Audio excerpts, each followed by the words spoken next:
Hi guys, I'd like to show you a little nymph, kind of an all-purpose nymph that I tie.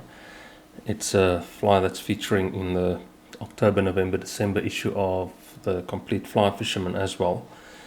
And it's just an all-purpose nymph that I fish. It's a very nice search pattern. See what's happening in the water. Fish it in, it's a weighted nymph. You can fish it in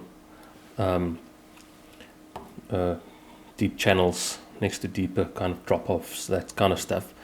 And I tie it in sizes from a size 8 all the way down to a size 16 sometimes, where the smaller sizes are very good mayfly imitations. And you start by tying a piece of copper wire, cover the hook shank. It's tied on a grip 14682 size 10, that's what I'm tying on at the moment. Tie a piece of copper wire in the back.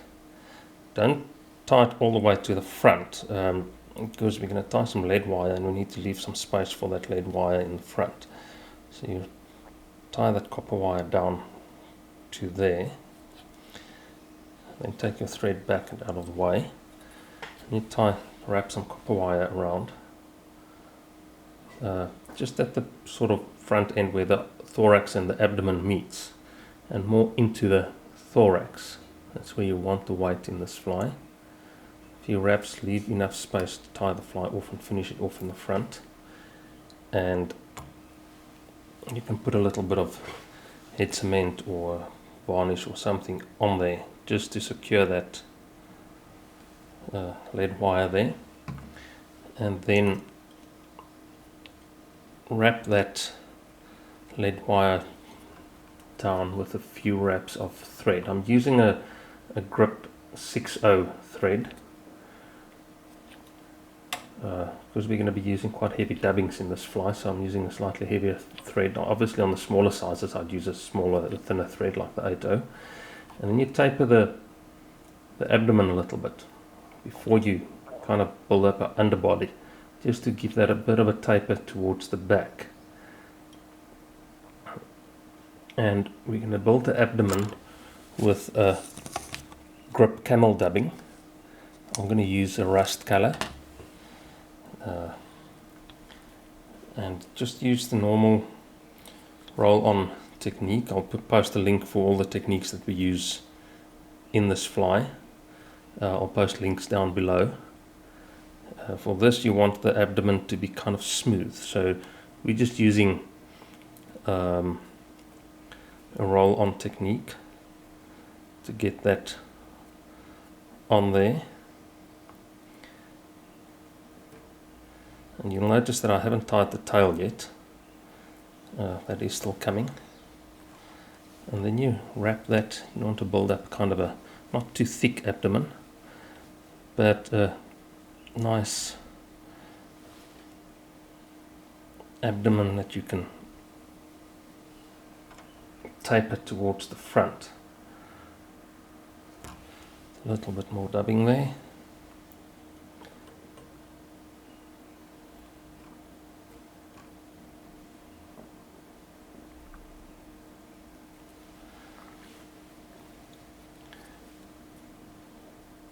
You need to leave quite a bit of space for the thorax and the wing case.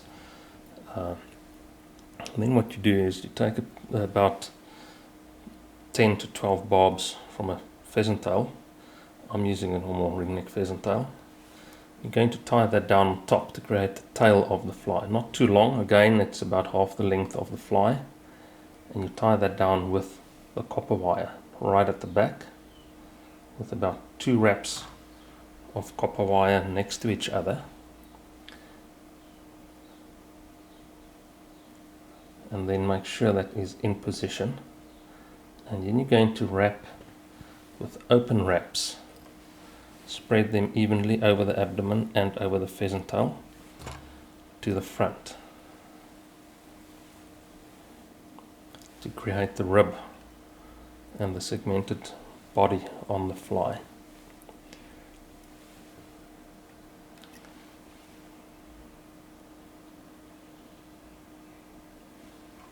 Like that, and you're going to tie the copper wire off underneath. Don't cut this off, we're going to use that for the wing case.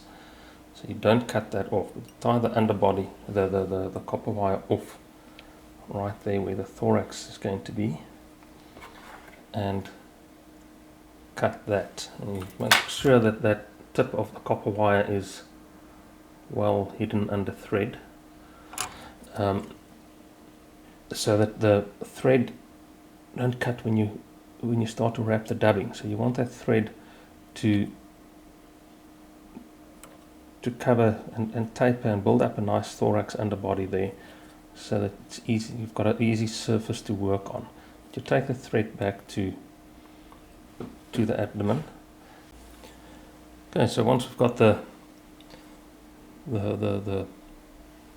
thread in front of the abdomen, and we tapered the thorax area a little bit, we're going to tie in 2 soft hackles. I use many soft hackles that you can use. I kind of use a darker colored soft hackle to match the fly color. Tie those in upside down with the concave side up, right against the pheasant tail, those pieces of the pheasant tail, and against the abdomen.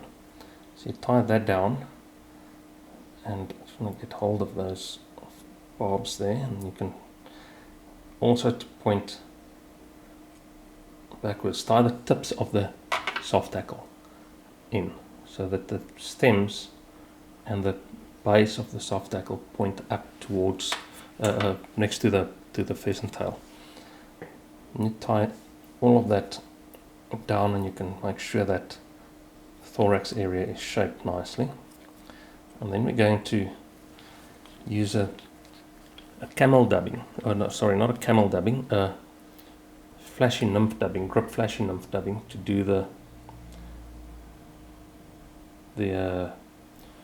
thorax. But we're going to use a dubbing loop technique with a dubbing spinner, and I'll also post the link to the dubbing loop technique below if you want to see and how the technique works in more detail. That will be posted below. And the reason for using the flashy nymph dubbing is because it's a coarser dubbing, and coarser fibers in the dubbing. It's a natural dubbing with very little bits of flash material in it, and it's a coarser dubbing, and with this technique it gives a very nice buggy effect, which is what you need in the thorax area. And it's so you'll see the effect of the 2 techniques and the 2 different dubbings once I've tied it in. Spin the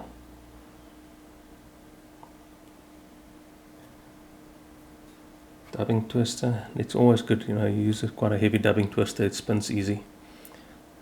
And the entire technique is discussed in a lot more detail on the video, of which the link will be below. And again, with this technique you don't want to use too much material at a time. Just want to grab that with my hackle pliers and then cut the twister away.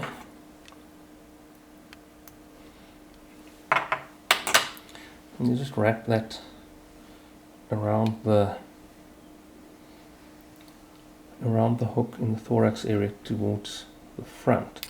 Now you'll see it is a lot more buggier, or a lot buggier rather than the other dubbing, than the camel dubbing.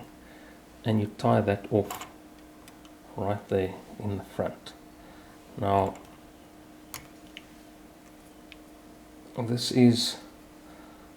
this gives a very nice effect. It is a little bit more difficult when you use this on the smaller sizes, and I often don't use the camel dubbing or the flashy nymph dubbing on the thorax in the smaller sizes. I just use a normal camel dubbing, carry on with the camel dubbing, but with this technique. Then what you do, you fold the 2 soft hackles over, open those fibers up on the sides, because you need to get the thread in there to to tie them down. I used 2 so the legs that this create are a little bit more prominent.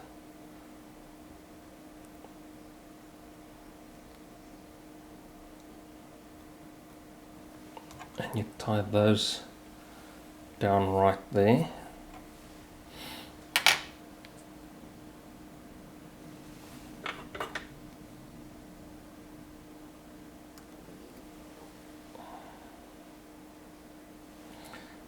Pull those back and tie them down.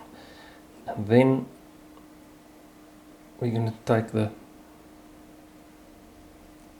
pheasant tail and we're going to pull that over the soft hackles and tie that down to form a wing case. Now you'll see just now, I'll turn the fly, you can see the effect that you get when you use the pheasant tail over the soft hackles. It gives a very nice profile to the fly, and then you can tie it off. So just create and make a nice head, make sure everything is nice in place, and then you tie that off. Now you'll see the wing case is quite long, it's almost half the length of the hook, and it is just it looks more in proportion. I've seen many flies tied where the wing cases are way too short. It doesn't really look right. Tie that, then you tie it off. And the last step is to add UV resin. Now just have a look at that wing case with the hackle underneath, soft hackle underneath. Now I'm going to use, and that's what the article is all about. It's about the use of UV resins in invertebrates. And this is a very simple way of using a UV resin in an invertebrate, but it just enhances that wing case a little bit. And I'm just going to apply a little bit to the wing case, because that's all we need. We don't need it in any other place on this fly. So the first, I always apply 2 layers, because the first layer normally draws into the feather, so you want that little bit of a foundation there, just to cure that with a UV light, and then put a little bit of a thicker layer on top of that. And if you want to, you can put some around the thread. I very seldom put varnish or any sort of resin over the thread, but just make sure all of that is in place and cure that. Now this is a very easy fly to tie.